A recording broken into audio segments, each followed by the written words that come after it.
বরোবুদুর temple. ইন্দোনেশিয়ার মধ্য জাভায় অবস্থিত বরোবুদুর টেম্পল বিশ্বের বৃহত্তম বৌদ্ধ মন্দির ও মহাযান বৌদ্ধদের তীর্থকেন্দ্র। নবম শতকে নির্মিত এই পিরামিড আকৃতির স্থাপত্যে প্রায় ২০ লক্ষ পাথরের ব্লক ব্যবহার করা হয়েছে। মন্দিরের ৩ স্তর নিম্ন, মধ্যবর্তী ও উচ্চ, প্রতিটি বস্তুগত দুনিয়া, আধ্যাত্মিকতা ও নির্বাণের প্রতীক। স্থাপত্যটিতে ৫৬০টি বুদ্ধমূর্তি এবং ২০৭০টি রিলিফ বৌদ্ধ জীবন ও শিক্ষার গল্প বর্ণনা করে। ১৮৫০ সালে ডাচ প্রত্নতত্ত্ববিদরা বরোবুদুর টেম্পল পুনরায় আবিষ্কার করেন এবং ইউনেস্কো ১৯৯১ সালে এটিকে বিশ্ব ঐতিহ্য হিসেবে স্বীকৃতি দেয়।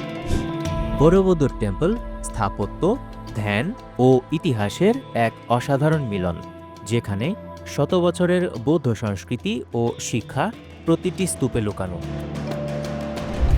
বিশ্বের এমন নানা জায়গা, পরিবেশ, সংস্কৃতি, জীবনযাপন সম্পর্কে জানতে চাইলে সাবস্ক্রাইব করে রাখুন আরএফএস।